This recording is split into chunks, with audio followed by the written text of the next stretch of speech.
Today I'm here with John Williamson. He's the Federal Director of the Canadian Taxpayers Federation, and recently John came out with a report card grading the Conservative government, and we have a few questions for him. Is there merit in considering income splitting between couples with children to ease the tax burden?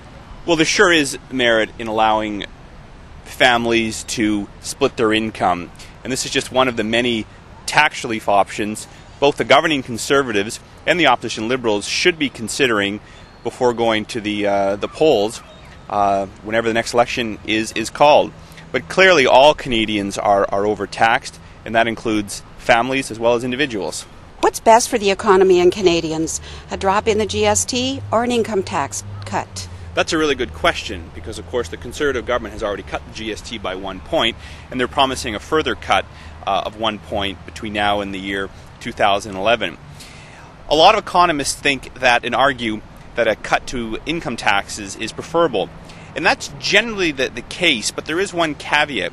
In order for an income tax to be better for the economy, more stimulative, it has to not just cut income taxes at the bottom rate, but at the top rate as well. So it really depends on the income tax cut that is being proposed.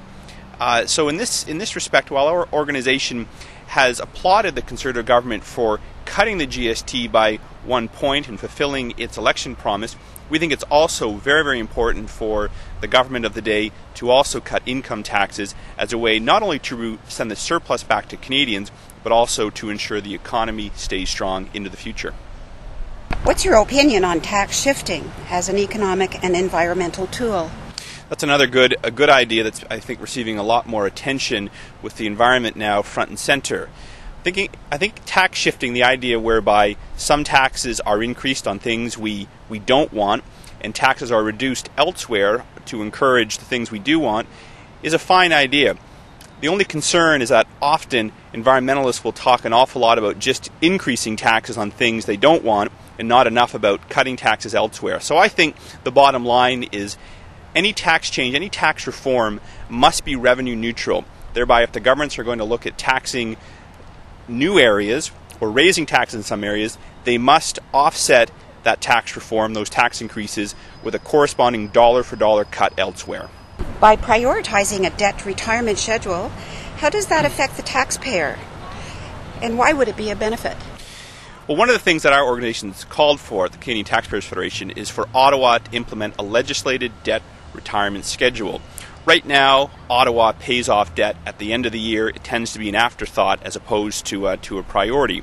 And this first began under the previous Liberal government, and now it continues under the Conservative government. I think, broadly speaking, Canadians do support the idea of paying down debt. And I think a lot of Canadians would support the idea of passing a law to ensure that debt is paid down as a priority, not an afterthought. And really, if the government were to allocate 1, 2, 3, or even up to 5% of its revenues to debt reduction, there really would be no detrimental effect to taxpayers or Canadians, and the positive effects are obvious. Every year, the federal government spends $35 billion a year on interest just to service the debt.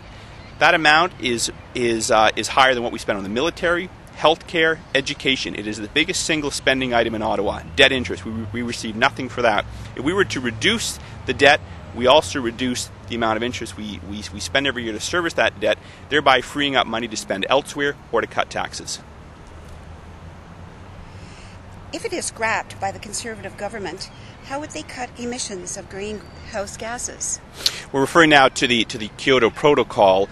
The idea being that the Conservatives have moved away from fulfilling that accord, which requires Canada's emissions to be reduced by about 35% between now and 2012.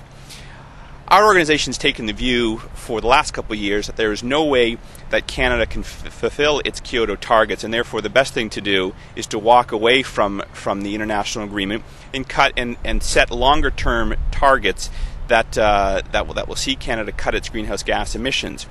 Many people claim that Canada will be somehow turning its back on the world, but I would argue that, in fact, fulfilling our Kyoto protocols in such a short amount of time is a recipe for economic disaster, and it's not going to do much to save the planet, as some say, when countries like China, India, Brazil, Indonesia, some big emitters, are completely exempt under Kyoto. If this really is a global problem, it will require a global solution, and all countries need to participate.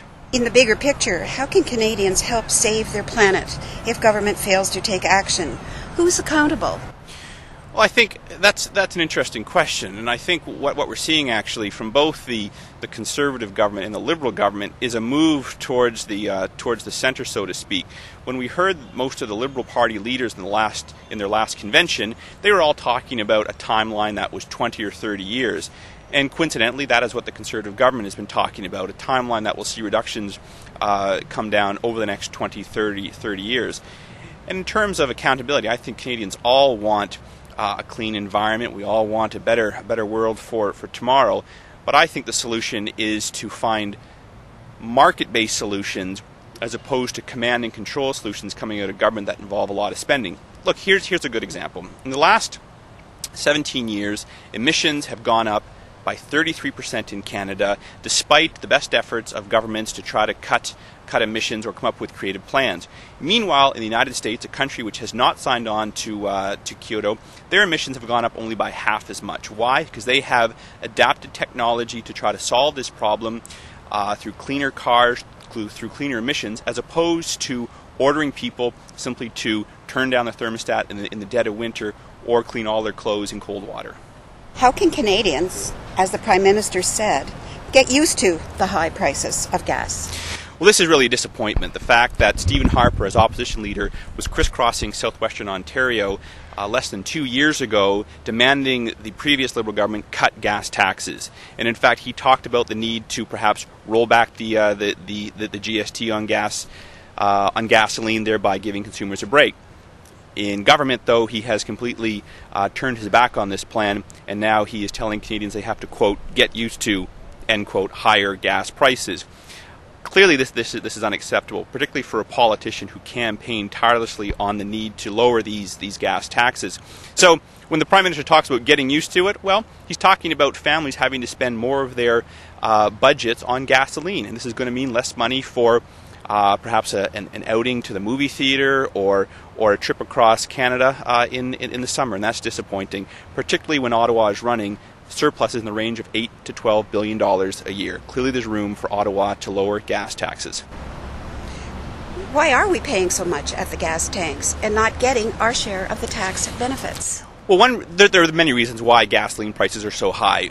I think, first of all, there is the political uncertainty in the Middle East where a lot of gasoline comes from. There's also increased world demand around the world. It's not just here in North America, but in places like China and India. Consumers there are producing more gasoline. This is pushing the price up. But don't forget, here in Canada, 1/3 of the pump price is tax. So every time we fill up, if we spend $100, $33 is going to go to either provincial or federal governments. I don't think we're going to see a reduction anytime soon in the world price of oil, but if we want to see immediate relief, we're going to see it from Parliament, whereby they can cut the gas tax. Things like the deficit elimination tax that we're still paying on gasoline, things like the double taxation on gasoline, where GST is applied not only to the price of gas, but also to the provincial and federal levies. Things like that, these measures should be eliminated by the Conservative government. With the budget target not being met and appearing to be on the rise, what can the government do to lower the expenditures and balance Mr. Flaherty's budget for 2007? This is turning out to be, I think, perhaps the Conservative government's greatest failure, its inability to control federal spending. When the Conservatives were on the campaign trail, they vowed to hold federal spending increases to roughly inflation plus population growth. Yet under Jim Flaherty's management, spending has gone through the roof. In their first 2 years in office, the Conservatives will increase spending by 14%. That's $24 billion in new spending that the Conservatives had said in opposition they would actually be more fiscally prudent and more fiscally responsible. In fact, what we've discovered looking back over budgets since the books were balanced in 1997-98 is that many Liberal budgets were more fiscally responsible than some of the documents Jim Flaherty's put out. So I think it's up to the Conservative government to get serious on this problem, to recognize government is growing too quickly. Perhaps they could easily go back and strike a program review. This is something the Liberals did when they got serious about looking at federal spending and begin to bring in some of the experts on the outside who could suggest ways for Ottawa to cut spending. I mean, every single year we spend between $2 and $4 billion on things like corporate welfare, handouts to big businesses. These are areas that the government could easily scale back, and it would not affect the services that Canadians receive in terms of healthcare, education, or even defense spending. And finally, John, with a possible election looming, what would be the best approach a party could take to attract the electorate?